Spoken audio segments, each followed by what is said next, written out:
will claim this mysterious character Mossad. Loki is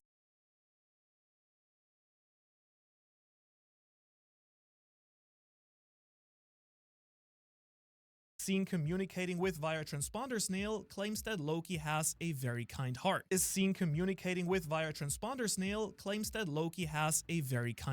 And let's also not forget that during the Lola flashback, which I'm really not sure how that fits in Whole Cake Island,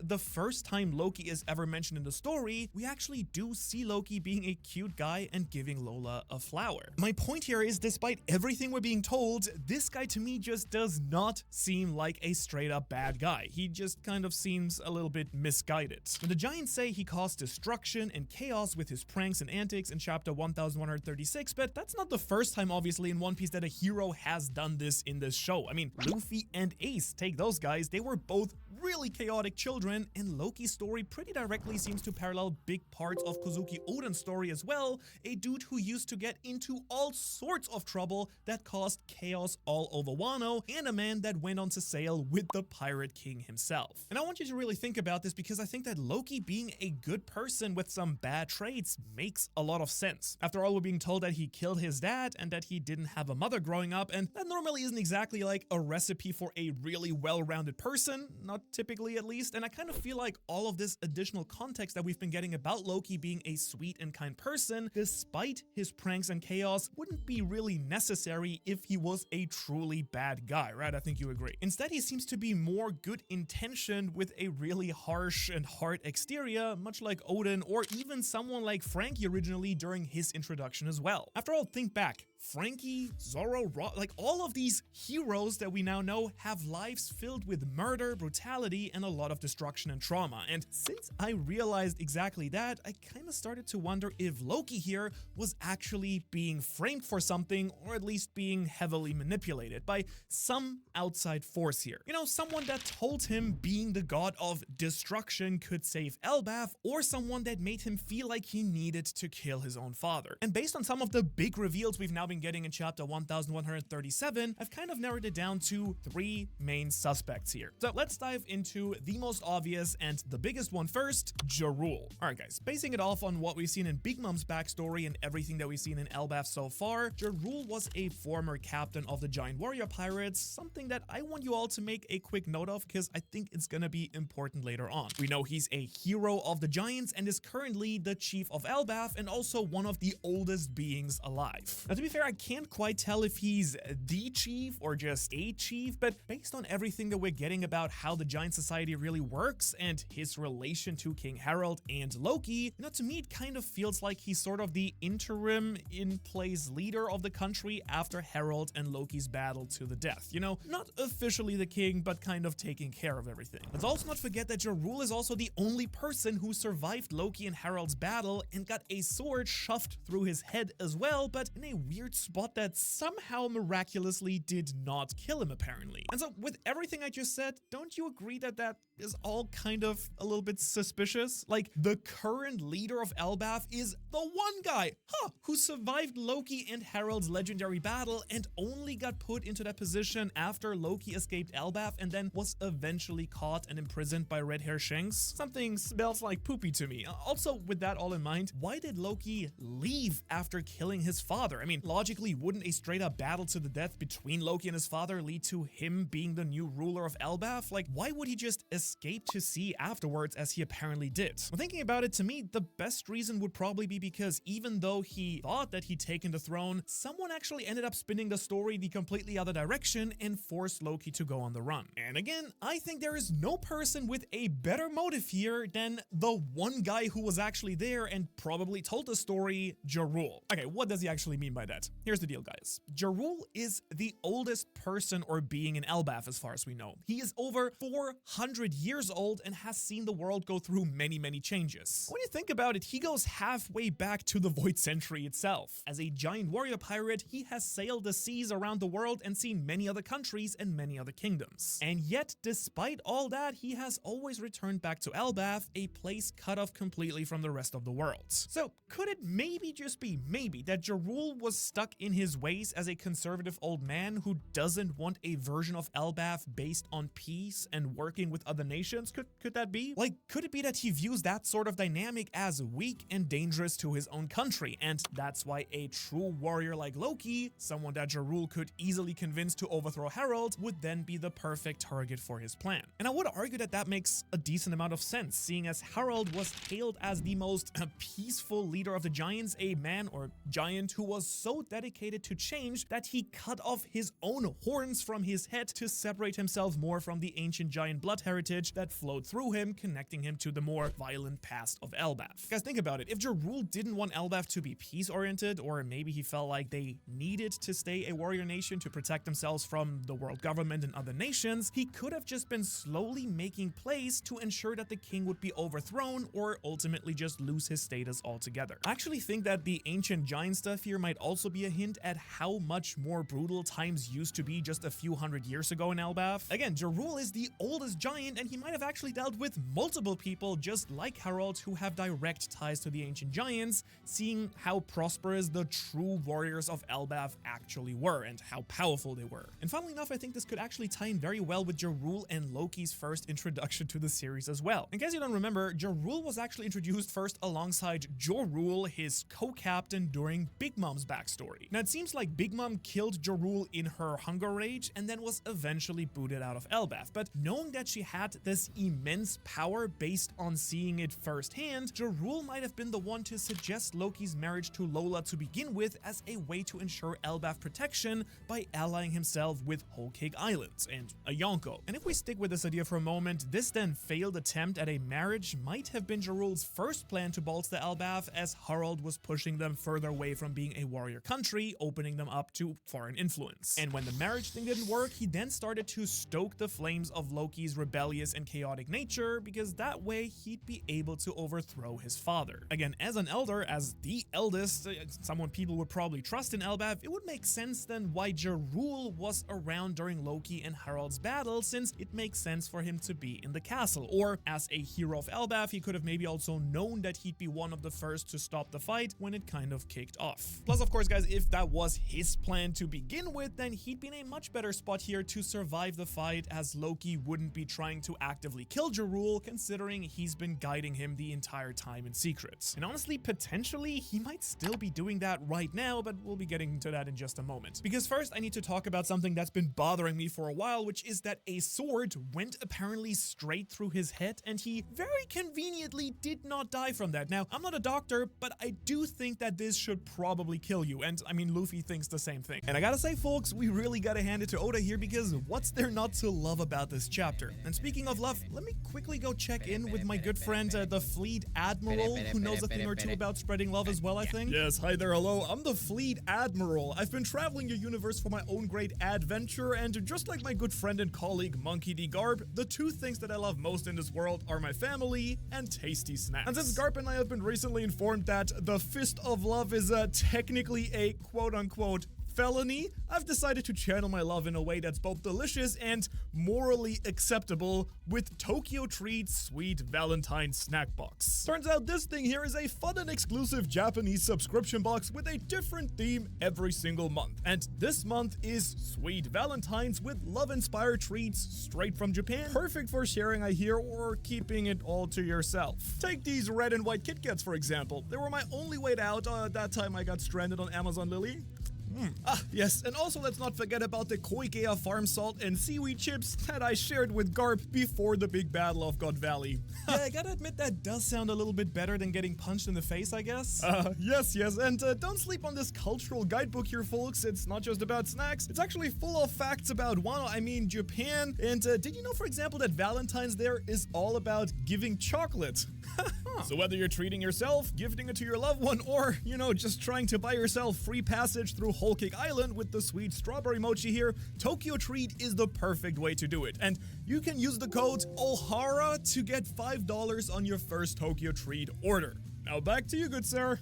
Now in chapter 1137, we do see a ton of dead bodies from Loki and Harald's battle. It was a freaking massacre in there, and it's kind of weird that they just left all the bodies there. And you know what else is actually super interesting? Turns out I think that the sword in Jarul's head here has the same sword guard as King Harald's sword from the portrait that Road points to as well. Ha! Very, very interesting, I'd say. Now I don't know what you think, but to me this kind of points to either Harald attacking Jarul for backstabbing him, or maybe Jarul then took Harald's sword after the battle and used it to frame how Loki and Harald's fight went in his own favor. Because if that sword was Jarul's doing and he ended up stabbing himself in the head, not lethally, I guess he could have just taken the helmet off and done it like that way, but as a way to convince everyone that Loki had gone completely mad after he killed his own father, let's be real guys, it probably never even pierced his head to begin with and might just be specifically designed or positioned that way to look like that went through the helmet and he then does not take it off. And all of this might have been the final step in his big plan, a way to frame Loki as the big villain and then put himself back into power finally as a way to course correct Elbaf in his own favor. After all, we have been told also in Elbaf that the chiefs kind of want to do their own thing and don't really agree with anyone else taking the lead in general, whether Harald or Loki. So I'm curious how you're seeing it so far, but to me it kind of all adds up pretty nicely. So how would he have done it? Well, first off, he could have just been very straightforward, but that kind of seems unlikely. What seems much more likely to me is that he used Loki's loneliness and rejection and chaotic nature as a way of controlling him through a hidden alias. Mosa, or Shaggy in the official translation, because I mean, the transponder snail that Loki uses to talk to his longtime friend is a very hairy snail, very suspicious, and Luffy even points out when he meets Jarul that he's practically a walking and talking hill of hair. Like seriously, whether this guy is good or bad, he does need a haircut. But considering that Loki says that they've been friends for a very long time based on some cruel twist of fate, it does seem to me that Mosa has been taking advantage of Loki's kind nature and instead might have turned him into a weapon. And taking advantage of Loki's kind nature and instead might have turned him into a weapon. And again, Jarul being Mosa makes a lot of sense, not only from the visual thing from the Dendenmushi, but also if this secret plot actually took place, letting him still have power over Loki even after getting him exiled and imprisoned. But I do think that there's actually yet another angle just as likely that explains some of the other twists and turns that we've been getting in Elbaf so far as well. Because guys, consider this. What if Jarul is the one who actually wants to join the world government here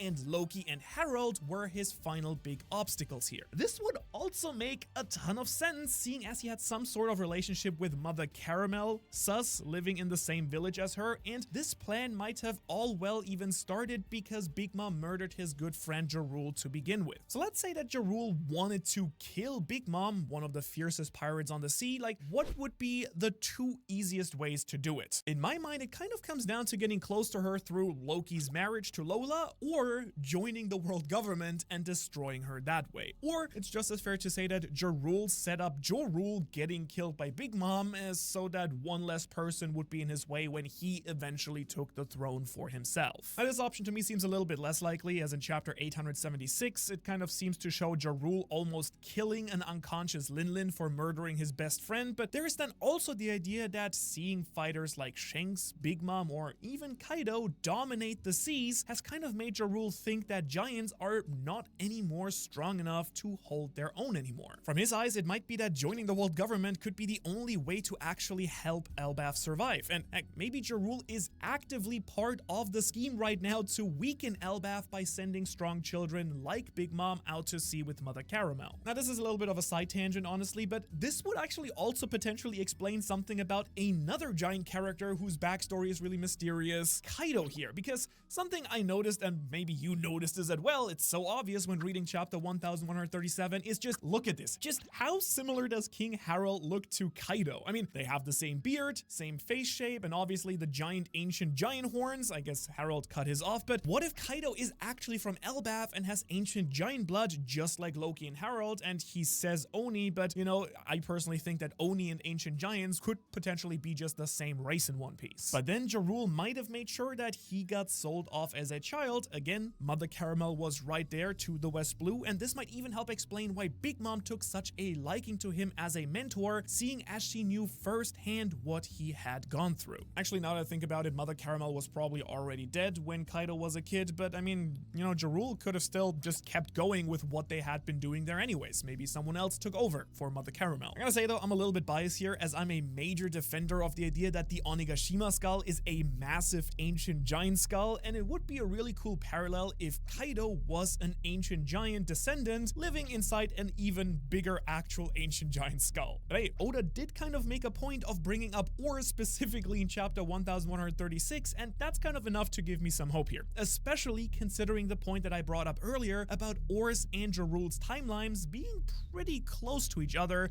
at least for a giant, I think. Regardless of all of that, guys, to me it kind of seems that Ja Rule here is pulling some sort of twisted strings behind the scenes, and it could help explain one other massive plot point in recent chapters in Elbaf. I'm talking about a huge issue that I've been having with everything going on in how Shamrock and Gunko just popped up in Elbaf like that. Like, why has this never been done before? Why now? Why not at literally any other point in the last 14 years since Harold's death? I would think that that's a pretty fair question, right? I mean, all things considered though, Ja Rule might again be the most obvious answer here. If he is Mosa and he's finally in power and has Loki captive, he'd be the perfect person to tell the world government where to find Loki, how to break into Elbaf without getting, you know, caught at all, teleporting directly into the abandoned castle, and how to avoid everyone but those few guards blocking their way.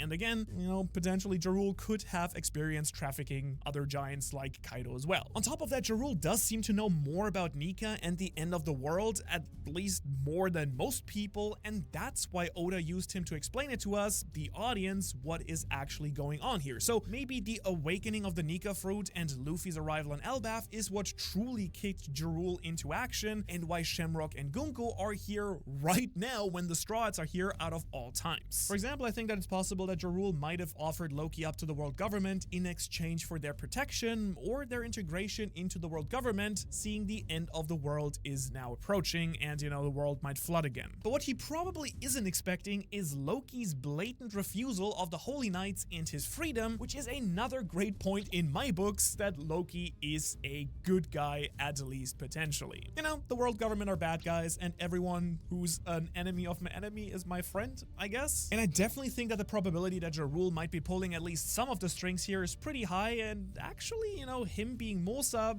could, you know, like make a lot of sense here as well, playing some angle to control and tame Loki. But there are actually two other big candidates that we should cover as well in this mystery, so let's go to the second most likely, the big bald guy, the big bad guy, Harold. Guys, am I the only one whose alarm bells went off when King Harold was just constantly referred to being like the most peaceful king who made the strides to connect Elbaf to the outside world through peace, communication, and trade? Like, it sounds a little bit too good to be true, right? He's the one who started the trend that we're seeing right now in school, where the kids are now hoping to be scholars and productive members of society instead of, you know, brutal, rough warriors. But what if this wasn't for a good reason like we kind of would expect? What if Harold's plan was actually to destroy this kingdom from the inside out and wanted to join the world government? Now, in this version of Betrayal, Ja Rule could have known this and helped by overseeing Mother Caramel's operations to ship giants off to Elbaf and bolster the strength of other nations and selling giants to the world government as soldiers. But if Harold wanted to pacify the nation of Elbaf altogether, there's only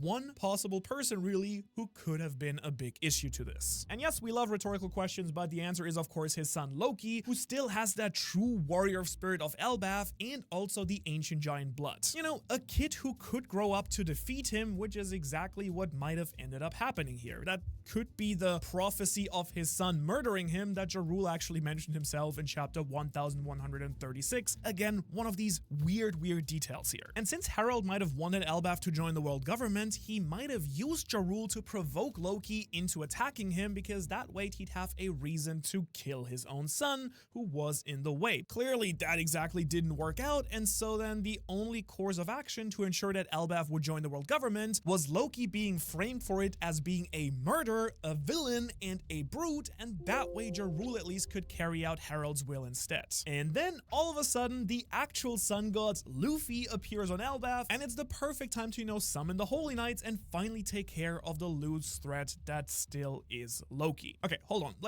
Again, I'm a big fan of this idea of the big betrayal, and I do think the chances for it are high, but I also have to play my own devil fruit advocate here. I also think that it's just as likely, of course, that Jarul would be totally against Harald's ideas to be peaceful and uses Loki to defeat him instead. Because after all, what is a One Piece theory or a One Piece arc if it doesn't have some complex political espionage, coups, and some decent level of self-destruction? And the idea here is that Harald is known as a fierce warrior with a powerful devil fruit and ancient giant blood, and that kind of sounds like a true nightmare. And Jarul, the hero, might not have been strong enough to defeat him himself, so Jarul had to pick out one of the two princes in order to defeat him. And of course, based on Hyrule being probably way too weak and not having a claim to the actual throne, despite being the better leader, I guess, Jarul might have had to rely on Loki here. Because let's face it, Loki doesn't seem like he had a lot of friends based on his childish antics, and Mosa appearing to be his friend and inspiring him to become the sun god of destruction, could have just been enough here to create the monster that we see today. After all, it's been pretty heavily implied by Oda, I think, that Loki was told a story about Mosa being treated poorly, and this story might even be about his own father Harald or outsiders doing something bad to them. And if that were to be a lie that Jarul used to stoke the flames of anger inside of Loki's heart, then there's pretty much no wonder that he would go and fight his own father and try to become the true sun god. But then again, seeing as Jarul knows that Loki isn't fit to be king, he kind of frames him as a bad guy and then exiles him, but then Loki goes a little bit crazy and Red Hair Shanks is called in to stop him and imprison him, potentially. Alright, with that, the two most obvious suspects are off the table, but there is one more sneaky snake slithering through the shadows here as well that I think we should at least for a moment address, and, we're talking about the bastard son, Jon Hyrule. I'm a snake. I'm so slithering sneaky because I'm a snake. The younger brother of Prince Snake. I'm so slithering sneaky because I'm a snake. The younger brother of Prince actually, he is the older brother. Is he the older brother? He's the older brother. I just realized that. All right, well. The older brother of Prince Loki has all the motive in the world himself laid out in the recent chapters as well, I think. You see, in chapter 1137, we find out that Hyrule isn't able to claim the throne due to the fact that his mother was a giant from outside of Elbaf, kind of like Saul. So I do think he kind of has got a little bit of that Jon Snow thing going on, minus the part where he actually is the true king in secret, but there is one way to prove that he's fit to be a king of Elbaf, which would be defeating the cursed prince, which is his brother Loki. Now, we do know that he wanted, of course, to claim the Mera Mera no Mi back in Dressrosa, even though my script says Mero Mero no Mi, which would be pretty funny. That is a funny typo, but no, the Mera Mera no Mi, the Flame Fruit, which he wanted to try to use to become king of Elbaf, and it's growing more and more likely that he wanted that fruit specifically, I think, to become the sun god, something every giant wants to become, we're being told. And actually, another really interesting detail that popped up when I was discussing this video with my team members pretty last minute was that one of my team members pointed out that Harald actually died 14 years ago, which weird by itself timeline-wise, but also that the rubber fruit, the Nika fruit, was stolen from the world government 13 years ago. And so this does leave a somewhat reasonable chance that after Loki killed Harald, the legendary fruit of Elbaf, which might have been Luffy's Nika fruit, got sold, smuggled out, or given to the world government intentionally by someone like Jarul. This could actually be the reason why Loki went on a crusade afterwards, where he rampaged throughout the world looking for the legendary devil fruit of Elbaf, and then Hyrule went to sea looking for it as well, potentially. Maybe he even got confused and thought it might have been the flame fruit. And actually bringing it back to Hyrule now, we also know that this guy was bullied and that his mother was harassed as well for being being a false giant from the outside world. And Hydrogen is fairly weak, I gotta say, at least based on what we saw in Elbaf. Luffy one-shots him compared to the likes of Harold, Loki, and even Dory and Broggy. And so what I'm saying here is maybe he's the one who manipulated the situation so that he could get Loki imprisoned in the underworld, eventually becoming weak enough for Hydrogen to defeat him, because this way he could prove that he's qualified to be king and unite all the giant kingdoms. And now that I think about it, it could actually explain why this arc starts with a super random prelude with Road, as we just learned that Road follows Hydrogen because he was also an outcast. And so maybe this is all just tying into the fact that Hydrogen is going to play a much darker and much more evil role, becoming the false sun god like his subordinate. Again, kind of sus when you think about it that, you know, Road worked for Hydrogen. And guys, while I want to make it clear that I think that this is actually the least likely option, I do also think it would maybe be the coolest option when it comes to potential story issues further on if Hydrogen, out of all people, was a bad guy. It would of course be yet another step in the trend that Bartolomeo set up, where the Straw Hat Grand Fleet is causing a lot of problems throughout the entire world in Luffy's name, claiming random countries, overthrowing power structures, but not in a good way like we see Luffy usually doing in every single arc. And on top of that, it would definitely give a lot better context to the line from chapter 800 after the Grand Fleet is established, because after this moment, they will each grow in power until they eventually cause a great incident of historic proportions, is what the manga says. So maybe that was an understatement, and at the hands of Hydrogen, the Straw Hat Grand Fleet will eventually cause Ragnarok, the literal end of the world. For now though guys, the Straw Hat Pirates do need to first survive Elbaf, and the biggest obstacle right now is standing right in their way because Figel and Shamrock has hit the scene, and if he's just anything like his doppelganger Shanks, and I mean we can expect that he is, he's gonna be a fighter with unbelievable levels of power. So what could this guy be up to? Why is he on Elbaf right now? And what else does that all mean? To find that out, you can check out my chapter review that we just dropped 2 days ago for chapter 1137 in more detail, focusing more on that, where I do go everything in much more detail. Again, there are some really cool ideas in that shape and break the entire Elbaf arc if they turn out to be true, so check that out below me. Big shout out to all my Patreons. We upload a lot of stuff every week, bonus content, early access to Patreons, just recorded one with Giguk and the Anime Man, that's gonna be up there soon. You guys can ask questions and much more. Appreciate everyone who's already part of that and helps the channel, and I will see you in the next one. Thanks for watching.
Игроки в Варкрафте умеют находить самые дикие способы занять себя на пару сотен или тысяч часов. Выполнить какой-то челлендж или сделать очень сложную ачивку, для которой нужно всего лишь свернуть горы. К сожалению или к счастью, игра дает возможности это делать. Отсюда мы видим, как кто-то 8 раз делает достижение, на получение которого лишь единожды уйдет под несколько сотен часов. Или как какой-то коллекционер собирает все 10 тысяч существующих рецептов в игре. Короче говоря, в этом ролике я хочу рассказать о крайне редких и невероятных достижениях игроков. Многими известная ванильная система PvP рангов требует от игрока постоянных вливаний времени на игру, особенно на поля боя. Чтобы достигнуть максимального ранга, игрокам требуется пройти 20 кругов ада. Нужно постоянно фармить почетные убийства и очки чести. Так как таблица рангов очков обновляется каждую неделю, требуется в идеале каждый божий день фармить поля боя по где-то 8 и больше часов.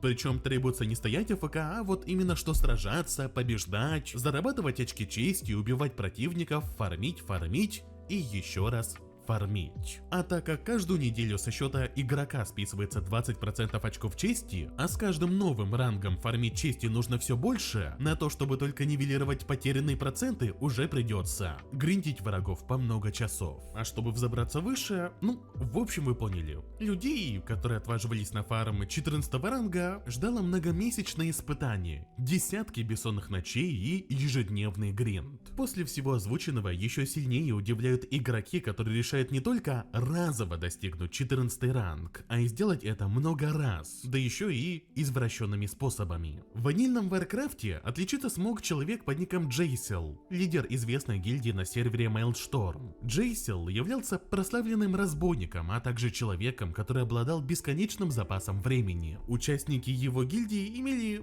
похожие черты. К концу ванилы гильдия получила необычайное достижение. 10 участников гильдии за время ванилы успели достигнуть 14 ранга. По тем временам участников гильдии за время ванилы успели достигнуть 14 ранга. По тем временам это было вполне себе впечатляющее достижение. Но есть безумцы, которые уже в наше время смогли его переплюнуть. В 2020 году игрок под ником Сандрикс решил достигнуть максимального ранга в ванильной системе сразу на 3 персонажах. Людей, которые хотя бы дважды смогли дойти до такого, архимало, что ж говорить про людей с 3 персонажами. Сандриксу удалось качнуть чернокнижника, паладина и мага. На его сервере сложилась непростая ситуация. Игроков противоположной фракции было больше, а по его словам, на второй фазе классики, когда должны были вести PvP-систему и поля боя, из-за очередей и проблем с балансом, лучшим способом фарма чести перед запуском самих полей боя были самоубийственные налеты на Каргат, небольшой орденский хаб в бесплодных землях. Когда вышли поля боя, появилось обилие премейт-групп, людей, которые заранее собираются в группы и вместе стараются попадать на поля боя, чтобы действовать слаженнее, а не уповать на рандомов.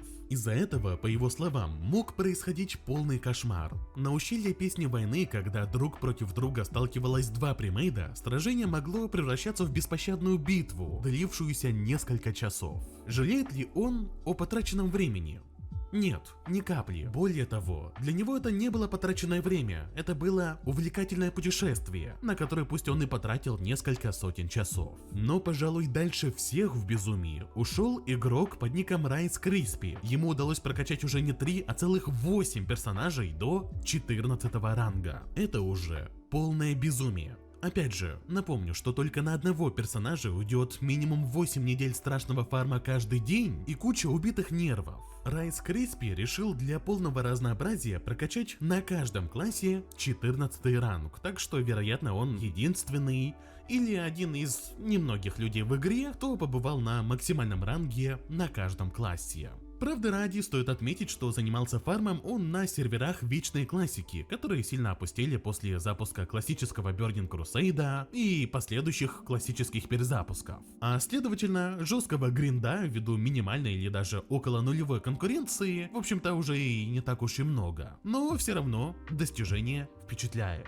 Как описал сам игрок. Иногда на экране загрузки мой экран становится черным, и я вижу свое отражение в мониторе и задаюсь вопросом, что я делаю со своей жизнью. И затем запускается следующий матч. Ура!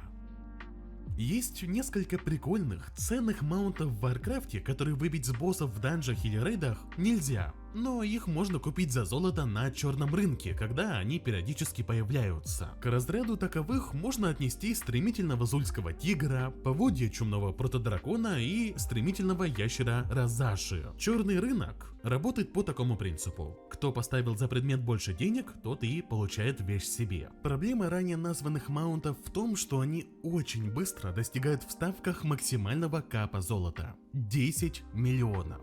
А так как выше сделать ставку не позволяет играть чисто технически, охота за ездовыми средствами превращается в гонку. Кто первый увидел маунта и поставил 10 миллионов, тот и забирает его себе. Отдельно можно выделить брутозавра встроенным аукционом, который и до появления на черном рынке стоил очень хороших денег и, естественно, являлся желаемой целью для многих фармеров с кучей золота. Насколько бывает сложно выкупать маунтов? Вот этот игрок столкнулся с ужасным открытием. Когда спустя 3 года фарма он смог достигнуть капа золота, чтобы купить себе брутозавра или зульского тигра с черного рынка, он столкнулся с кучей ботов или кемперов, которые практически мгновенно делали максимальную ставку, из-за чего покупка желаемого даже при наличии огромнейшего запаса золота становилась нереальной задачей. Причем проблемы бывают даже на мелких, умирающих серверах. К примеру, вот этот игрок решил сделать ставку на стремительного ящера Розаши и намеревался его выкупить за 250 тысяч золотых. Конкуренции вроде бы не предвиделось, сервер был полумертвым. Но внезапно появился кто-то, кто сделал ставку в 4 миллиона золотых. То же самое произошло с протодраконом позже, который взлетел со стоимостью в 500 000 до 5 миллионов золотых. А в прошлом году в одном из роликов я описывал стенание одного игрока, который хотел осуществить древнюю мечту и выкупить зульского тигра. Проблема была не только в конкуренции, хотя она тоже доставляла много неприятностей, а и в том, что тигр, как протодракон или ящер, появляются на рынке крайне редко. Так как черный рынок обновляется каждую ночь, ему пришлось даже при наличии максимального капа золота каждую ночь за пару минут до обновления входить в игру на 8 своих персонажах, раскиданных на разных серверах, и проверять, не появился ли где-нибудь тигр. И так на протяжении 4 месяцев. Несколько раз у него уводили маунта прямо из-под носа. Даже однажды это произошло через 2 минуты после того, как рынок был обновлен, а он только-только зашел, чтобы его проверить. В итоге цели ему удалось достигнуть, но нервов и времени он потратил немало. Другие игроки, желающие получить таких же маунтов, сталкивались с аналогичной проблемой. В этом случае даже золото не всегда позволяет купить желаемое. А ведь и нафармить 10 миллионов это задача на много десятков или сотен часов. Нет, конечно, есть разные способы фарма, да и в теории купить его можно, что не очень поощряется правилами Blizzard, но все же. Но в нормальном случае это огромный, колоссальный труд. Насколько вообще это много? 10 миллионов. Ну, во-первых, стоит учитывать инфляцию. 10 миллионов в Легионе и 10 миллионов в The War Везение — это разные суммы. Но будем учитывать только актуальное дополнение. Во-вторых, стоимость золота, если высчитывать все официально через жетоны, разнится в зависимости от региона. 30 миллионов в американском регионе — это примерно 35 жетонов подписки или $520 на аккаунте Battle.net. В Европе это примерно 390 евро. Так что на ящера, тигра или протодракона кому-то придется отвалить не только кучу денег, а и много недель или месяцев на кемпинг и гринд. В игре существует несколько тысяч рецептов для профессий. Есть много душных, есть много дорогих, есть много архиредких. А вот людей, которые смогли собрать их все, почти нет. Всего пара человек во всем мире. Оно то и понятно почему. Просто вдумайтесь, чтобы собрать все существующие рецепты, нужно добыть почти 10 тысяч предметов.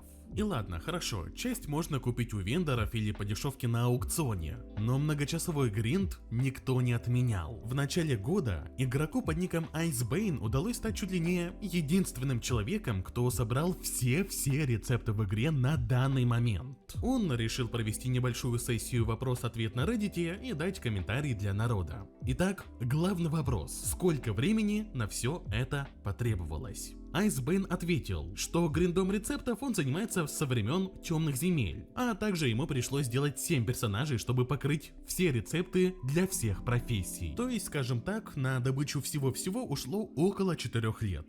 Плюс-минус. Кажется, что он только начинающий безумец, но не совсем. Он решил заняться гриндом рецептов тупо потому, что он выфармил многих пэтов, игрушек и маунтов. Поэтому ему нужно было новое развлечение, и им стали рецепты.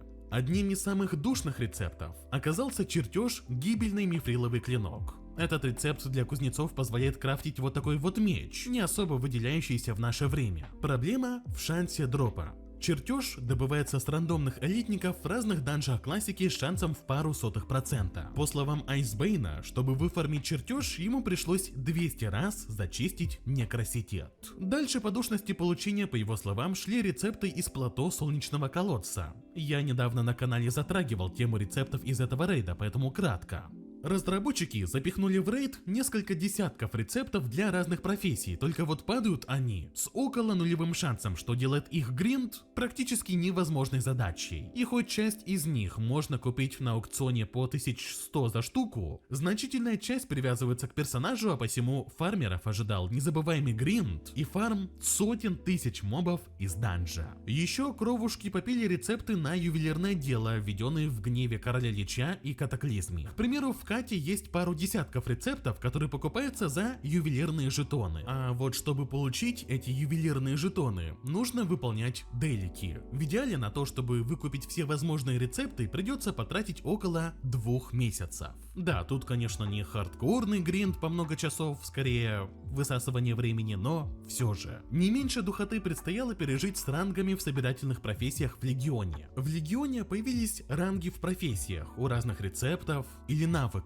В случае с собирательными профессиями, чем выше ранг, тем больше плюшек или ресурсов будет собирать игрок. Как же их повышать? Ответ – гринд. В случае с горным делом нужно фармить узлы с рудой. Периодически игра будет подкидывать игрокам квесты или предметы, которые впоследствии позволят повыситься до 3-го ранга в собирании какого-то элемента. Одной из руд, к примеру. А чтобы это сделать, нужно будет перерыть очень много жил с рудой. Совершенно не редкость, когда для добычи какого-то предмета для повышения ранга приходилось перерывать несколько сотен или по 1000 жил только для 2-го уровня. Для 3-го уровня душность гринда чуток повышалась. Даже в комментариях на вовхеде можно найти записи, как игроки для добычи одного из множества предметов успевали добыть под 10 тысяч единиц какой-то руды. Ровно те же вайбы в снятии шкур или травничестве, только вместо жил нужно будет выфармливать травы или фармить до посинения мобов.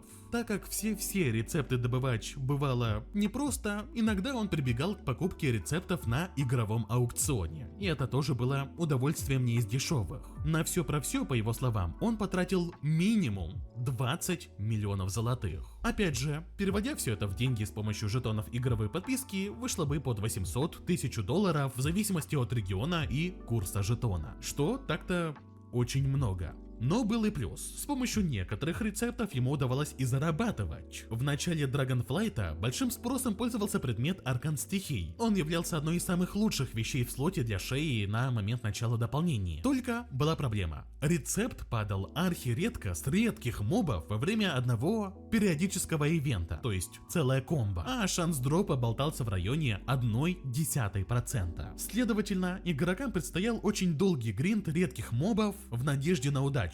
Либо можно было купить рецепт на аукционе, но нужно было отвалить много миллионов золотых. Даже сейчас, когда рецепт в общем-то потерял актуальность и уже по полной идет новое дополнение, стоимость болтается в районе 1 миллиона. Игроку же удалось за счет ажиотажа отбить немалую часть потраченных денег на рецепты. И он заработал, по его словам, на продаже аркана стихий около 10-15 лямов. Чем займется игрок дальше, после того, как он выфармил почти все рецепты в игре, пока непонятно. Уверен, он переключится на какую-то другую категорию вещей. Но так, на данный момент он собрал 98% всех питомцев, выкачал 97% всех возможных репутаций и находится в топ-15 мира, собрал практически все рецепты в игре, а также находится в топ-50 по количеству собранных маунтов. Короче говоря, он настоящий безумец. Ну что же, по сути, на этом все. Благодарю вас за просмотр. Удачи!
The Rebel Alliance is celebrated as the ultimate force for freedom in the Star Wars saga, a group of underdogs who defied the odds and overthrew a galactic empire.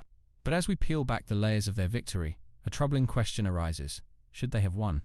Their success is often seen as inevitable, yet when you take a closer look, it starts to feel more like a fragile miracle than a hard-earned triumph. Think about the Alliance's foundation for a moment.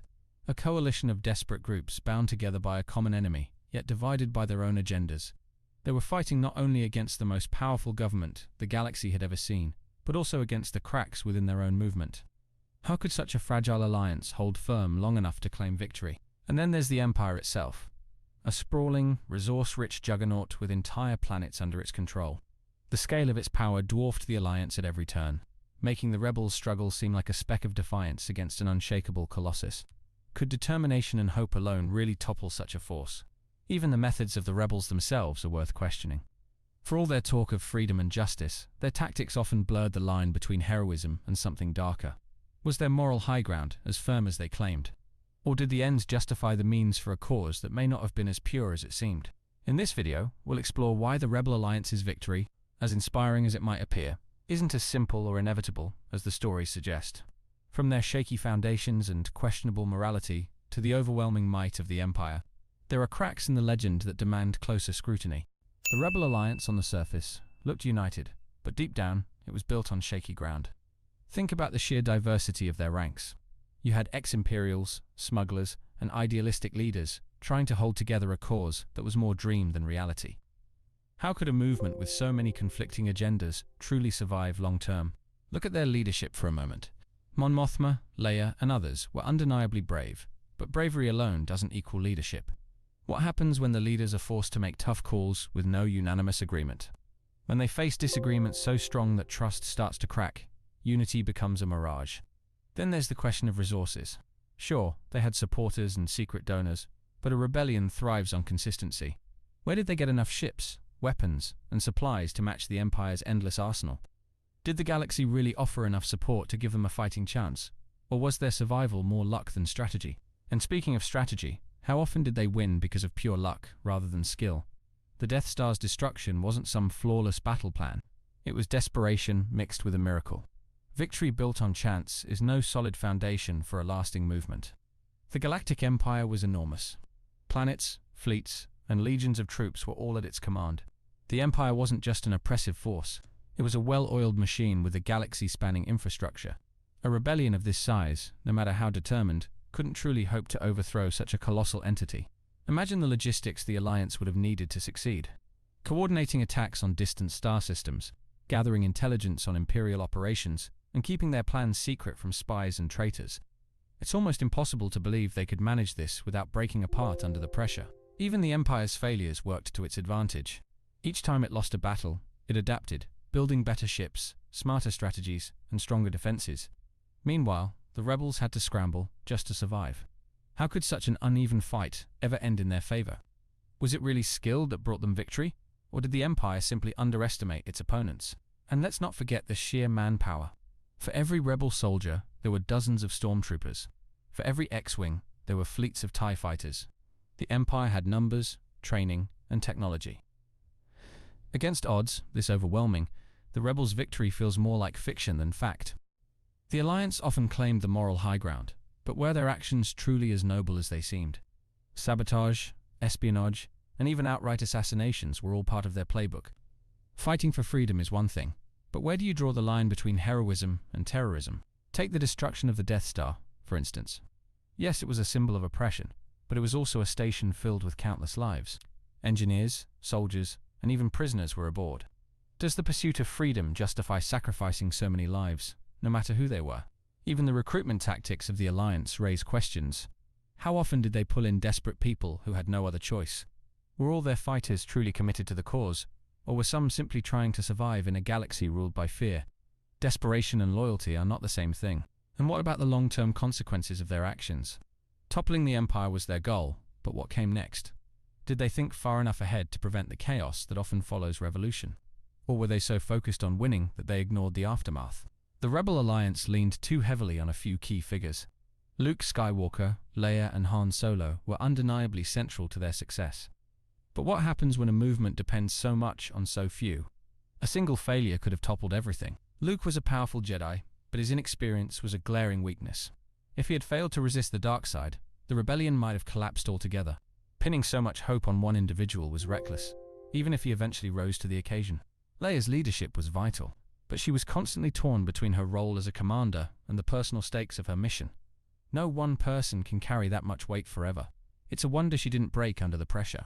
Han Solo, on the other hand, was never truly loyal to the cause.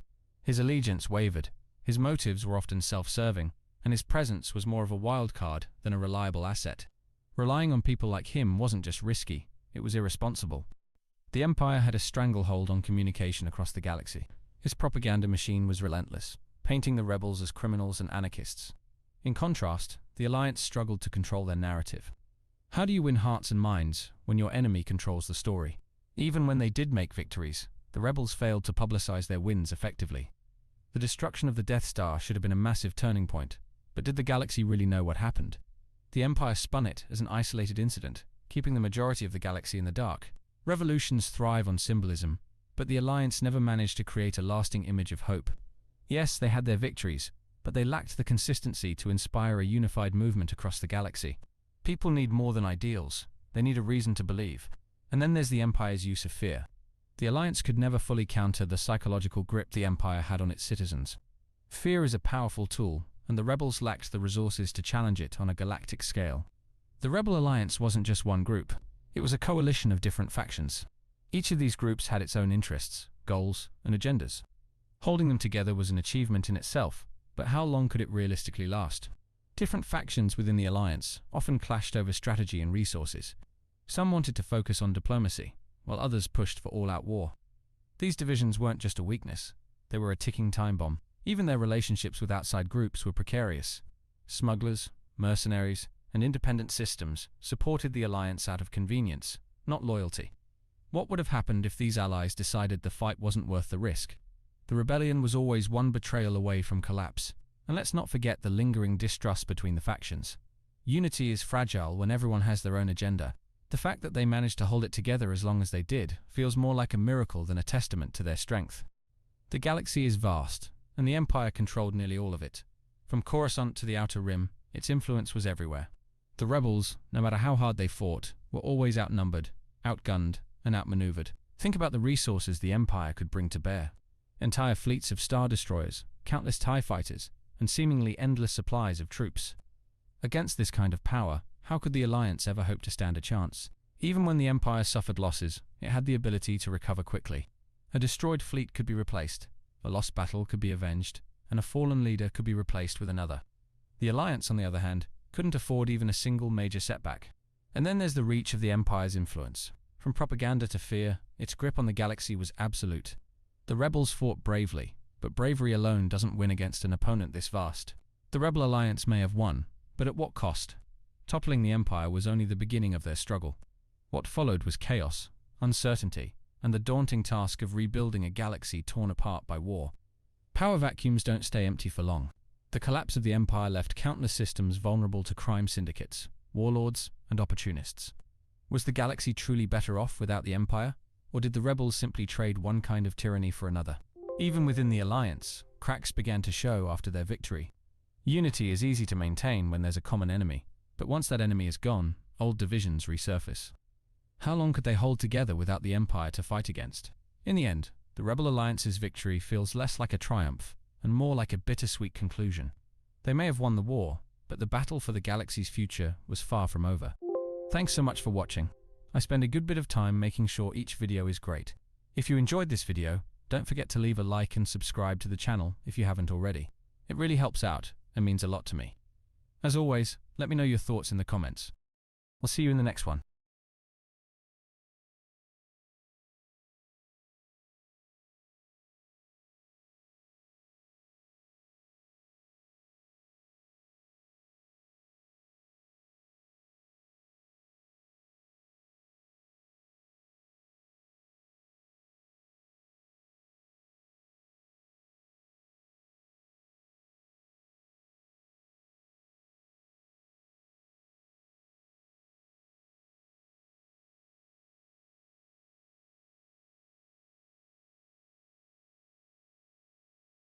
Yeah, we did. We Except got- for Own.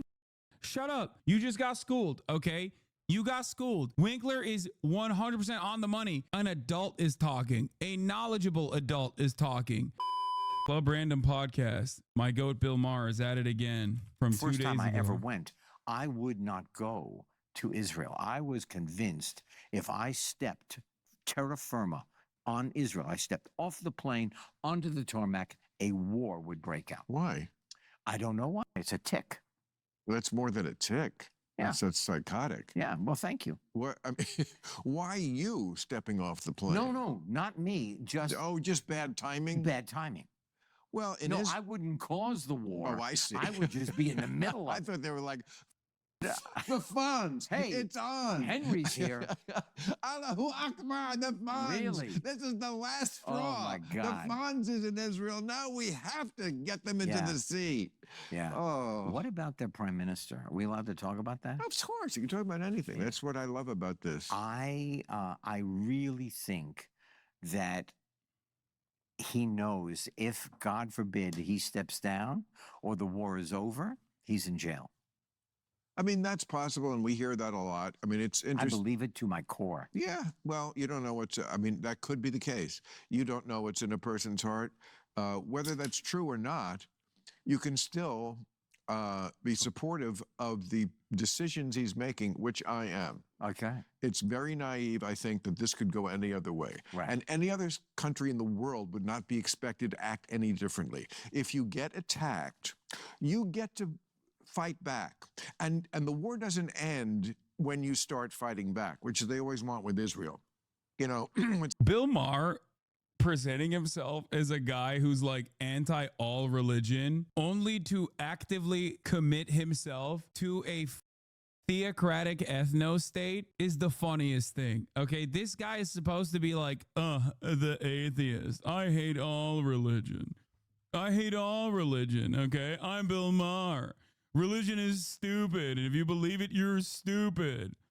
Except I love the theocratic ethno state that is an apartheid on a good day and doing genocide on a bad day, because they're doing it to other religious people that I hate a lot more. I'm Bill Maher. It's so funny. somebody. You know what? A lot of what you're saying is true. However, All of it. I think that, there are parents, there are families that are hurting because the hostages are not. Yes, and it's the primary.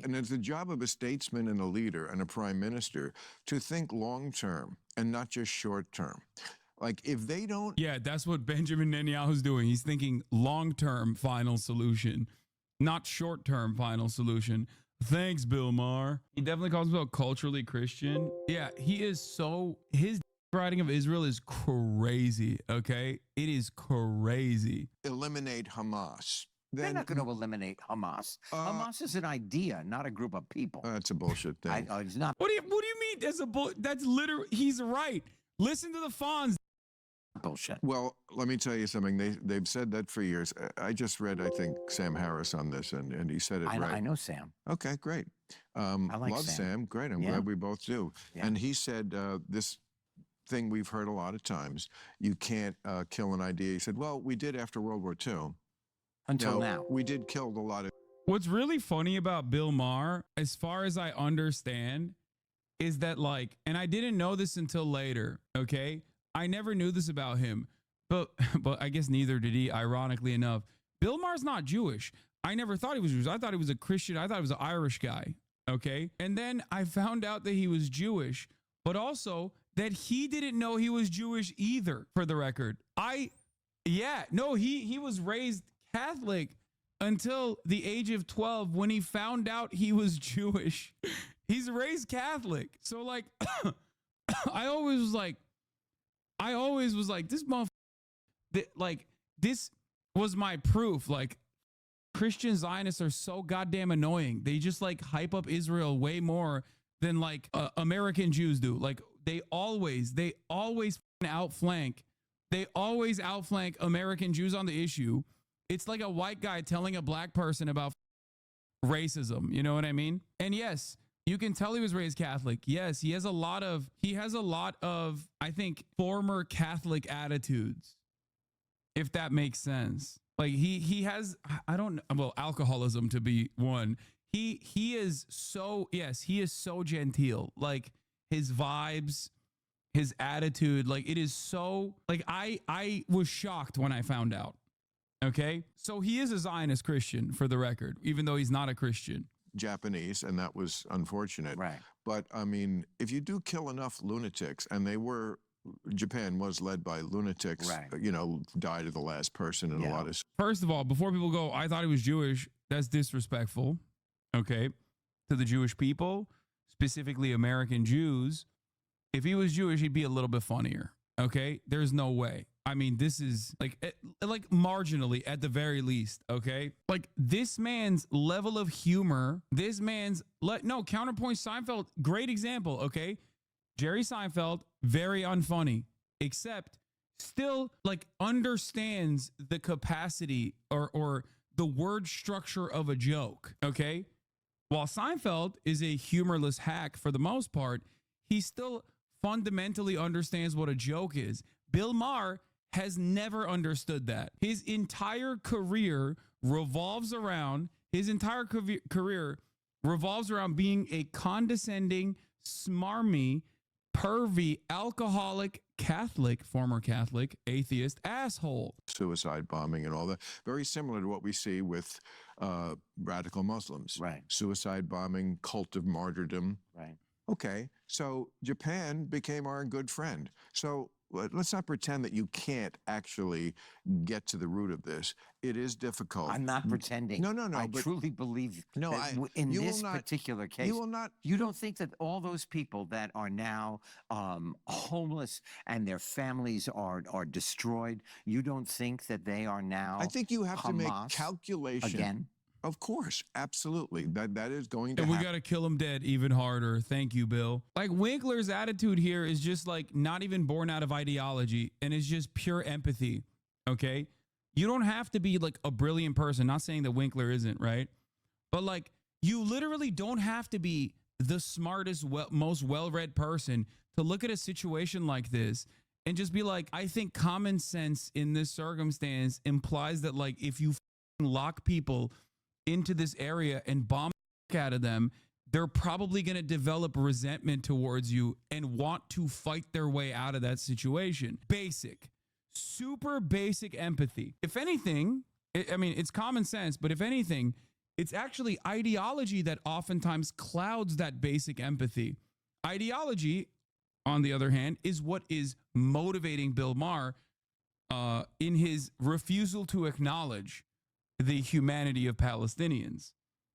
Like, you don't have to be a scholar to look at a situation and be like, yeah, I feel like if you trap people into this situation, if you like back them into a corner and keep killing them and humiliating them and destroying their lives, like, and you show them that there's no way out of it, right? Like, they're probably going to inevitably fight back like you can at the top of the hour because there's a 3-minute ad break. And the way that you can get out of that corner is by subscribing for $6 or for free with a Twitch Prime. Common sense. He's an Islamophobic, racy, smarmy, disgusting POS. Yeah. He is also the quintessential, like, bi-coastal elitist, smarmy liberal. He is so annoying. My buddy who's not very political has a correct view on Israel-Palestine. However, going off the undercurrent of anti-Semitism, he thinks we can't criticize Israel's actions because of them being a Jewish state and the Holocaust. Tell him, as a Jew, I give him permission to criticize Israel for their actions. It is wild, though, because, like, he went from saying that, like, it is, if we're looking at this honestly, it is braver to, like, drive a plane into the... He said this on national television. He said, right after 9/11, mind you, like, at a time when it was probably the least appropriate thing to say. Like, I would not have said it, okay? Come on, that's crazy. He said, you know what's not brave? Lobbing cruise missiles from thousands of miles away. That's not brave. You might not agree with it. And that is what got him canceled. That actually got him canceled. For a year, he came back stronger than ever. Okay. Also, there's a 3-minute ad break now. But he did say that. And you are also So recruiting. you want to kill Okay, we're every human being? No. Is that what I said? No, but I think it is what you were leading to. No, it is certainly not what I'm leading to. What I'm saying If we is, kill enough of them, we're going to end Hamas. I didn't say that either. I think you. I like to think that this is also true. He only said that 9/11 because it was annoying. Like he thought, I will get a lot of people mad at me, and I love being annoying. Bro, they were still picking body parts out of the rubble when he said that. Okay, it is a wild. I'm surprised he wasn't assassinated immediately after that. Okay, like No, I didn't. You Okay. said it. You want to play it back? Yeah, I I didn't. didn't say that. I didn't say I that. did not say if you kill enough of them, that the Hamas is No, over. what I said was the idea that you can't kill an idea. Oh, is- that's what I said. Yeah, that's what I was objecting to. Right. And I was quoting Sam talking Right. about the fact that You after know, World War II, we did not kill uh, Nazism. Yeah, we did. We- Except for own. Shut up. Sit your ass down. You just got schooled. Okay, you got schooled. Winkler is 100% on the money. Shut your up. Okay, an adult is talking. A knowledgeable adult is talking. The goat, the Fonz. Okay, the Fonz is talking. Bill Maher said, "Yeah, we killed Nazism." Oh, really? Really, we did? That's crazy. Because if I recall correctly, if I know my American history, we definitely didn't do that. We exported a bunch of them. Okay, we took a bunch of the scientists and we're like, "Yo, you guys are doing some sick work. Okay, we're gonna need to use this against the Russians inevitably." That's number one, Operation Paperclip. Number two, the Nazis, like the generals that were important members, like not even like the Hitler naysayers, okay, like straight up all the way until the end, pro Adolf Hitler generals became figureheads of NATO. Okay, we put them in charge of West Germany, and then we put them in charge of NATO. So no, not only did we not eradicate Nazism as an ideology, we literally were like, actually, this is a really valuable tool that we can use against a much scarier problem, communism. Like a moment. Look, It's back Ger- almost in every country. back in a tiny fringe. No, it's not a tiny fringe, dumbass. The reason why he thinks this is because he also has a lot of Hitlerian attitudes. Okay, that's the problem. He literally, first of all, we objectively did not denazify Germany. That's like not a thing that happened, right? But beyond that, if you were to look at like modern day fascism and act like it is not playing a prominent role in Western politics, you have to be at least somewhat sympathetic to the fascism. Okay? Because if you're not, and I certainly am not, I look around and I'm like, holy Adolf Hitler is so back. Okay? Donald Trump is running around being like, migrants are pests. Migrants are actually bringing in like diseases. They're eating your cats. They're your daughters. That's just Hitler. Like that's you're directly paraphrasing Hitler at that point, okay? Which Donald Trump, I think, accidentally arrived at that, or at least was like just copy pasting what Stephen Miller was telling him, because I don't think he knows how to read, let alone read enough Hitler speeches to come up with immigrants are poisoning the blood of America, which is not even a paraphrasing of Adolf Hitler, is just Adolf Hitler. When Donald Trump said, immigrants are poisoning the blood of our nation, as an illiterate man who does not know how to read, I truly believe he either A, heard that from Stephen Miller, okay, and repeated it, or B, which is the funnier outcome, came up with it on his own. You know, when you come up with a good idea and you know, like, and then you find out that like it existed already and you're like, wow, parallel thinking. I think that might have happened here. It's funny because apparently Bill Maher himself, if you can't call Trump a fascist, I don't know what fascism is. Yo, oh my God, he did this for January 6th. He was mad. He's such a he is literally the perfect lib. He is the perfect liberal, okay? The perfect liberal looks to like the anti-immigrant, anti-trans, like all these sentiments expressed towards marginalized communities and says, some of that is true. We need to listen to him, okay? But January 6th is the bridge too far for him. It's like, dude, the anti-trans stuff And the anti-migrant stuff is also directly Adolf Hitler. Okay. I mean, if you expect perfection, I don't expect the perfection. Well, then it's a silly argument. I believe. Well, that's not true. Well, but it I is. believe that we are going to experience another Kristallnacht, and could very well experience it here. Well, there's a lot of anti-Semitism, and that comes from people like Hamas. Yeah, I see. So, I mean, again, when you Yeah, dude, Hamas is doing anti-Semitism in America.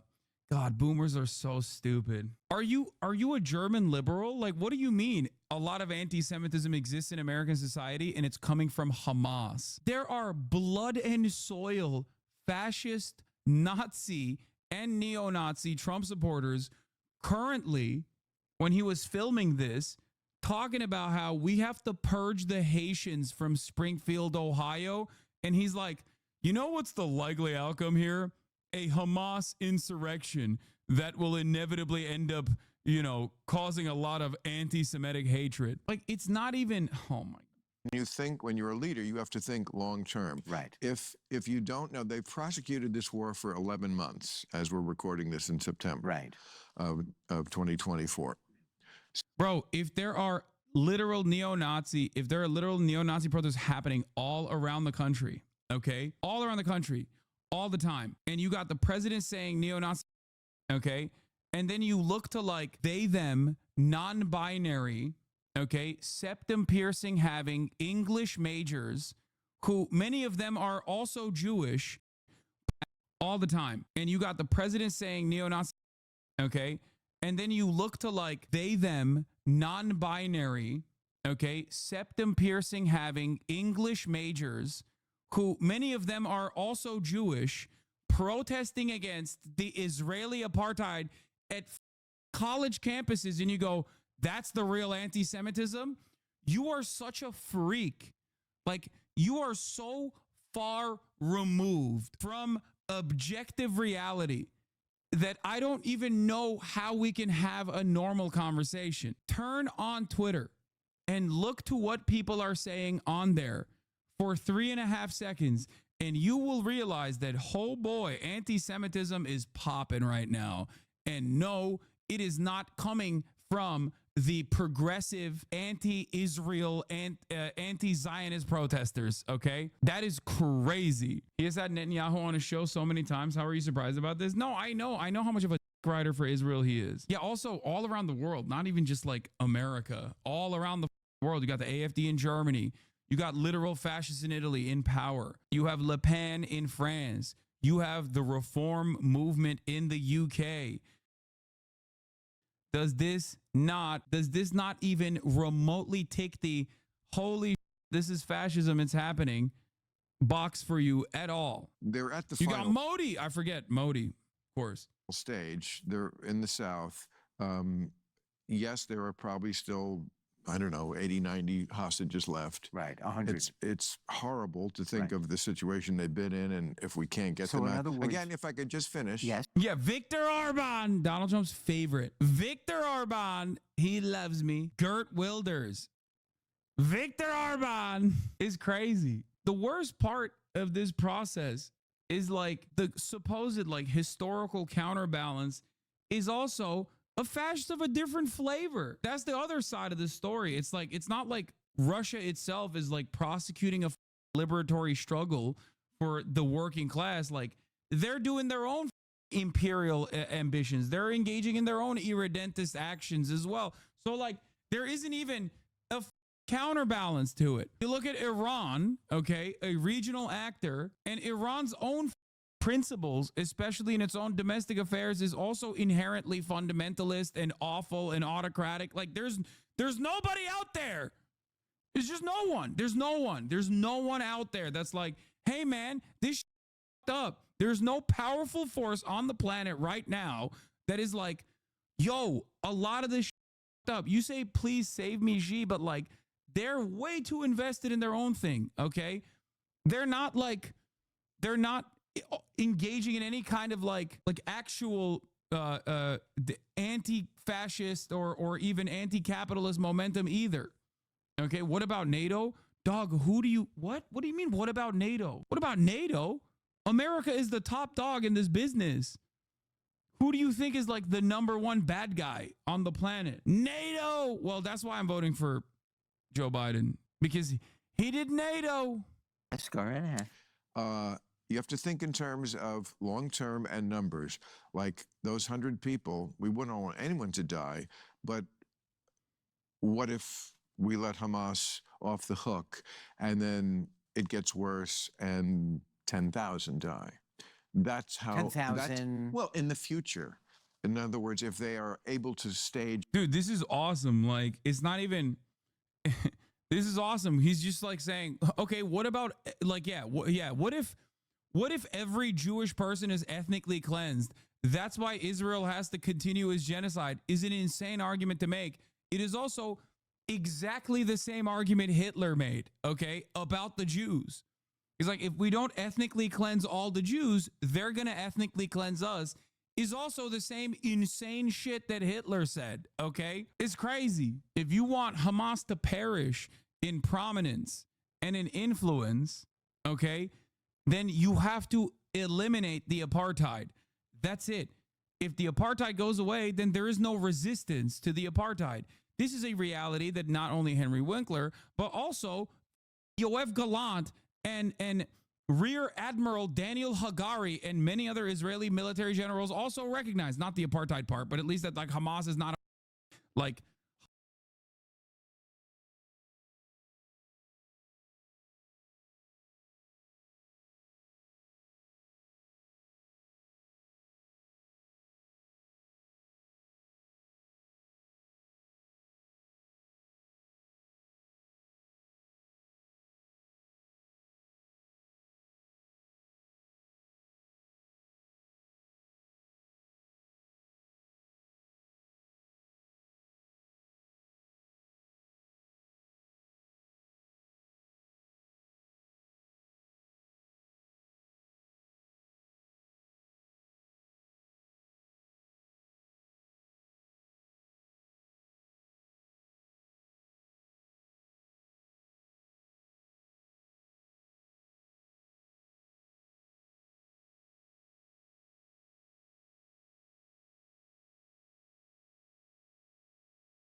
Hamas is not just a group of people that are like, I'm a card-carrying member of Hamas. Like, it is simply the idea born out of the principle that human beings do not want to be subjugated to and humiliated and killed endlessly and ceaselessly. That's why they say you can't militarily find a solution to Hamas. That's why they say that. The only military solution to Hamas would be full-blown ethnic cleansing.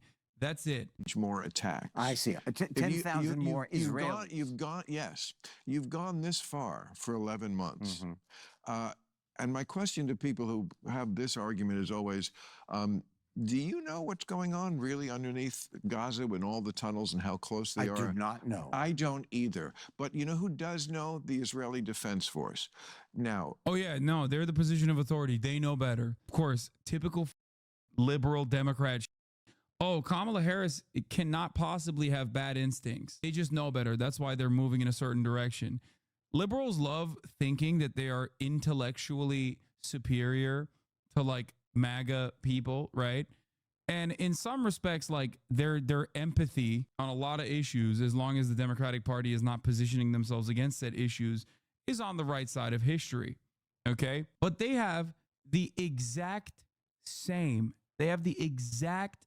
fundamental, almost Mormon style attitude towards positions of authority that like the MAGA people have, which is, oh, well, they must know better. They must know better. They know, they're the adults. They know better. I trust them. Israel has bombed the children's playground in Gaza, then took a photo of a sewage cesspit to claim it's a Hamas tunnel. Look at this photo and compare it to the photos in the post below.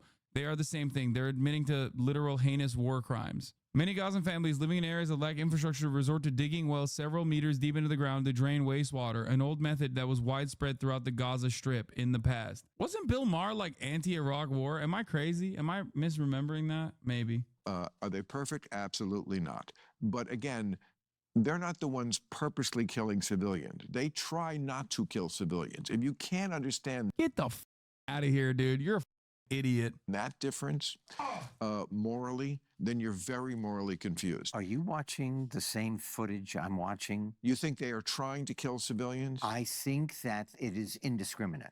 That's what war is. Okay. War becomes that. There is no war you can name that didn't. Sherman burned Atlanta to the ground, and it wasn't just the military people he was killing. It's a shame, but again, there's a very simple solution to this. Stop attacking Israel. Right. Jews used to know this. Right. Okay. Still love you. I love you. Okay. I have I'm no glad we can judgment talk. about your point of view. Great. And I not of yours. I disagree a little bit with what you're saying. Yeah, that's okay. I don't think that the head of Israel at this moment is a soulful human being. That may be true too. I didn't say he wasn't, and I didn't say even that he might not be doing what you suggested he might be doing. What I was saying is, even if those things are true, it could also be true that this is the correct policy, which I believe it is. I think you've gone 11 months to do this. Let's finish it while we're there. Okay, how does it finish? Tell me that. How does it finish? Yes. Is there a... What do you see? Is that you have extirpated enough of Hamas that some other... By the way, when I was gone, I heard Winkler say something amazing, and I kind of want to go back to it where he goes, are you seeing the same things that I'm seeing? Great, and I not of yours. It wasn't just... No, scrimmage I'm watching. Then you're very morally confused. I have Are to. you watching the same footage I'm watching? He's like, it's like, there's nothing else you can say. It's like, are you insane? Like, are you mentally there? Because this is one of the most shocking things. At this point, you have to be deliberately avoiding the truth. You know what I mean? Like, or you just enjoy it. Like, you see the carnage and you enjoy it and you justify it in your mind. Because like someone like Bill Maher, I don't think he has not seen what is going on. You know what I mean? Like, I could say that about like some guy who's like, who's the president? I don't know. You know, there's plenty of guys like that out there, right? The undecided voters, the median voter who's like, who's this Trump guy? Tell me more about him. They They watch the Aiden Ross stream and go, what's up with this Trump guy? Who is he again? Okay. Maybe there's a guy like that out there. And that guy probably hasn't seen anything. Okay. Like totally different planet that they're existing on. They do not see a single damn thing. And even if they saw it, they wouldn't understand it. Okay. Bill Maher is not like that guy.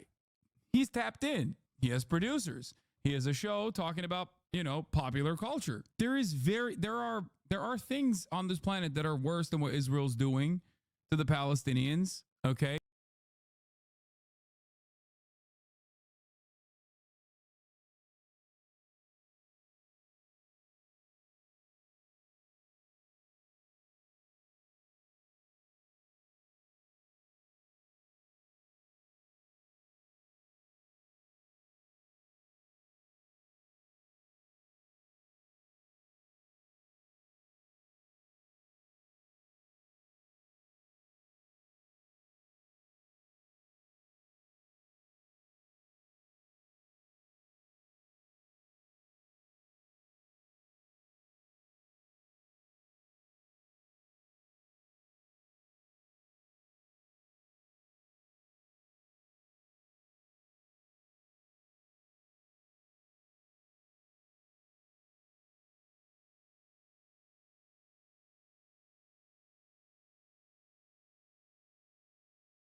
But I don't think any worse than what Israel's doing to the Palestinians. Okay. But I don't think any of those instances are as like entitled and as arrogant and as in your face, if that makes sense. No, there are, come on guys, there are horrifying atrocities that occur all around the planet, right? It's just that it's never like this prominently featured and has this level of like protection from the people with the most power. Like Sudan comes to mind, you know what I mean? Rohingya. Like there are definitely like higher numbers of people being slaughtered even. The difference, however, is that no one looks at that and goes like, "Oh no, that's actually super cool. We love that." Does that make sense? That's what I mean. It's not only being conducted with like our direct involvement in terms of weapons, in terms of our targeting systems, right? In terms of our tax dollars directly subsidizing it, but also like Saudi Arabia and the UAE did a genocide in Yemen throughout. It started under the Obama administration and absolutely accelerated to its worst degree under the Trump administration. It was the United States backed it. It was our weapons. It was our targeting systems. We did that. There wasn't this level of like bipartisan consensus on like the continuation of the genocide in Saudi Arabia. Like people would be like, Saudi Arabia is conducting a genocide in Yemen. And people will go, yeah, that's up.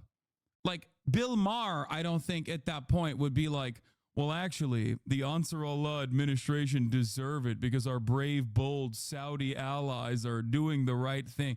Like, it wasn't like he would never do that for Saudi Arabia. He'd probably be really conflicted because they're Muslims on both sides. You know, I don't think he cares about this the Shia Sunni divide to that degree. So, like, he would never defend Saudi Arabia. Like MBS at most could do like a charm offensive and go to the Atlantic and, you know, get positive coverage at Fox News, but he's not like speaking to the American Congress, right? And being like, you know, bow down to me. I have the oil, which would make even a little bit more sense because at least like Saudi Arabia has a natural resource that is an absolute necessity for our, you know, continued global dominance. That even makes a little bit more sense if Saudi Arabia got to do that shit, but Israel wouldn't, because like Israel is not a state without the United States of America, but somehow we are still made servile in that moment to Benjamin Netanyahu's grace, you know? But ultimately, or rather for me, the way I look at it is like, it's not only horrifying crimes against humanity that are happening every single day, okay?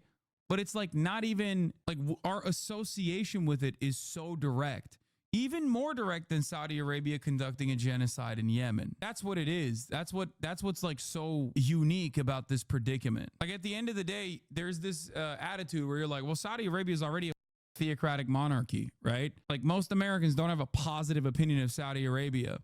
Whereas like most Americans did have a positive opinion of Israel, thought it was a Western democracy, thought it was like, you know, the most moral nation on the planet. So when they try to keep that image up while doing like horrifying things on a daily basis with like pure vitriol, and then you still have motherfuckers who are supposed to be these like adults, these like progressive people, just caping for that kind of death and destruction. It's like genuinely shocking. You think they are trying to kill civilians? I think that it is indiscriminate. That's what war is. Okay. War becomes that. There is no war you can name that didn't. Sherman burned Atlanta to the ground. Yeah, the problem is Israel is a belligerent occupier. There is never a war like this because this is not a war, it's a genocide, dumb. What war do you have where the belligerent on one side literally has the exact zip code and phone number of every single person whose house they're bombing? Like, do you think Americans had that? Do you think Americans had like a way of communicating to the Germans when they were doing Dresden? Like, hey, you need to leave your house. We're going to bomb it. Like they knew every single place where like civilians were living. Do you think that that's what happened? No, because it wasn't, because at most, although that was a war crime, which is why we literally changed the rules for the record after the fact, because they were like, that was not great. What we did there wasn't great. We should probably never do it again. Okay.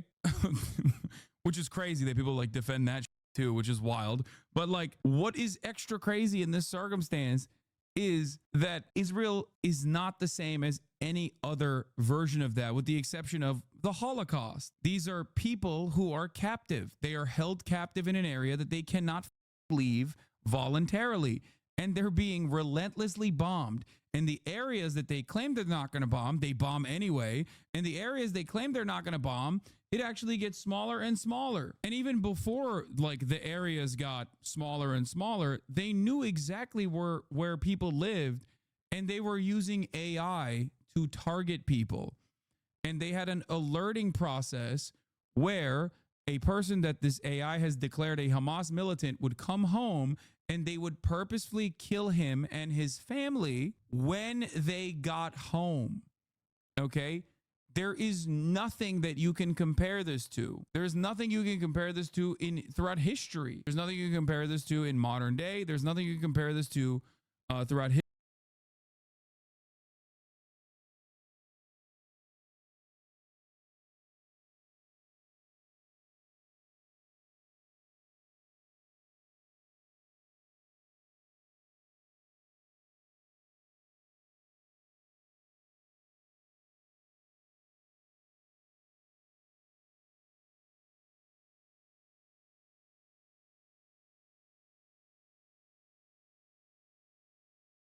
The Israel-Palestine debate commenced on the Lex Fridman show, and I'm going to be hitting the 1.75 playback speed in spite of some of the, or at least one individual that is a part of this debate that kind of sticks out like a sore thumb. Rabbani, Morris, and Finkelstein are even if you don't agree with them, important figures in this discourse, important figures that have literally put forward work that has changed our understanding of the history of Israel. And I mean, literally, like, I'm talking about Benny Morris, who I don't agree with, right?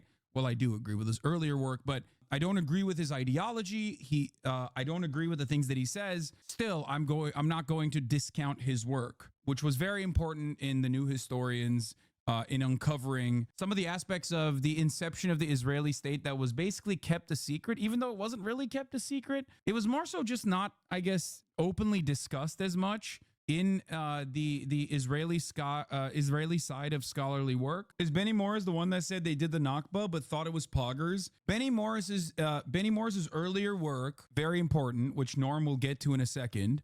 He's going to bring it up because it's impossible not to.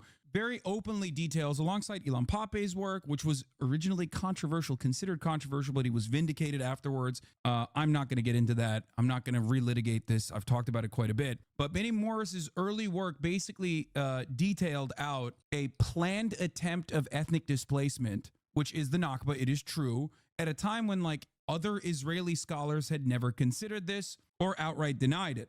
Benny Morris later on in his career took this weird turn where he could not obviously disparage his previous work, which was very important for Israeli history, and basically started saying, yeah, sure, it was forcible ethnic displacement, it was deliberate, but it was a good thing. In the simplest terms, yes, he was one of the people who uncovered some of the atrocities in the Nakba, or like the deliberacy of the atrocities in the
Nakba.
And then turned around and was like, but it was actually kind of chill because there was nothing else we could have done as Israel. You know what I mean? A sad change of affairs, a sad change of pace. Yes. But still his work is important regardless. To be honest, would you cover this debate if D wasn't in it? Fuck yes. 1,000,000%. Norm Finkelstein versus Benny Morris, I would absolutely cover. Norm Finkelstein is one of the most obsessive freak lords on the planet when it comes to going through each individual minutia of the work of other academics, okay? He literally destroyed Alan Dershowitz over his very obvious plagiarism. After Alan Dershowitz plagiarized another work from another scholar who Norm Finkelstein had fucking eviscerated beforehand. This is not just some random fucking old guy who's an asshole, okay? Many people don't understand, I don't think. He's written so many fucking books on the matter. Come on. As Professor Morris has written, quote, Zionist ideology and practice were necessarily and elementally expansionist. And then he wrote in another book, Transfer, the euphemism for expulsion, transfer was inevitable and inbuilt into Zionism, because it sought to transform a land. These are Benny's own words he's saying. He's was Arab into a Jewish state. And a Jewish state could not have arisen without a major displacement of Arab population. And because this aim automatically produced resistance among the Arabs, which in turn persuaded the Yeshuv's leaders, the Yeshuv being the Jewish community, the Yeshuv's leaders that a hostile Arab majority or a large minority could not remain in place if a Jewish state was to arise or safely endure. Or, as Professor Morris retrospectively put it, quote, a removing of a population was needed. Without a population expulsion, a Jewish state would not have been established. The Arab side rejected outright the partition resolution. I won't play games with that. I know a lot of people try to prove it's not true. It clearly, in my view, is true. The Arab side rejected outright the partition resolution, while Israeli leaders, acting under compulsions inevitable and inbuilt into Zionism, found the pretext in the course of the First Arab-Israeli War to expel the indigenous population and expand its borders.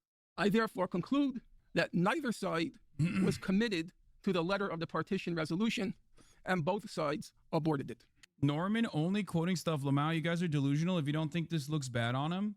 using your interlocutor's formative work in talking about the deliberate nature of the ethnic displacement campaigns is crazy.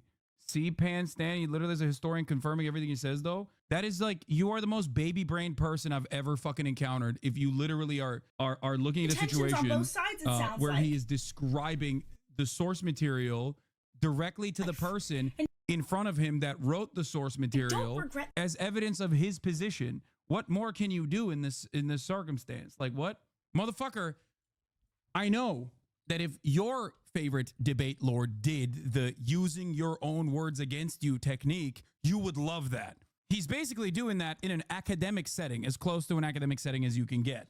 But once again, betraying the ultimate position supposedly being about arriving at the truth. You care about the aesthetics. You care about the aesthetics of justifying ethnic cleansing in this circumstance. This is the problem with simply liking debate for the debate aspect of it. You can try to moralize it by saying, no, debates are how you arrive at the truth, but you very openly recognize how superficial your interest is in debating when you go, well, the optics of this look really bad. Not only are you wrong because the optics of it are not bad, as a matter of fact, but you're also demonstrating that you don't give a fuck about the truth at all. UNSCOP, the United Nations Special Committee on Palestine, recommended partition. The majority of UNSCOP recommended partition, which was accepted by the UN General Assembly in November 1947, essentially looking back to the Peel Commission in 1937. 10 years earlier, a British commission had looked at the problem of Palestine, the two warring national groups who refused to live together, if you like, or consolidate a unitary state between them. And Peel said there should be two states. That's the principle.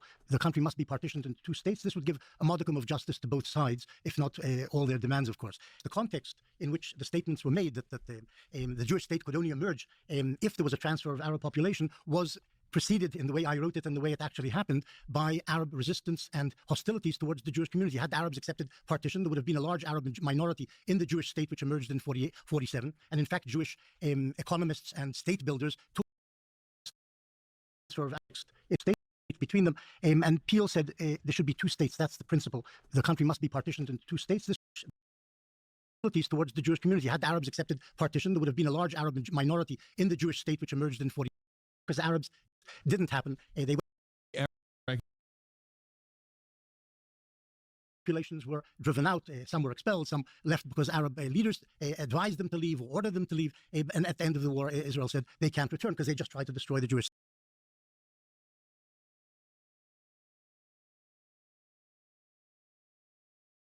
state. And that's the basic reality.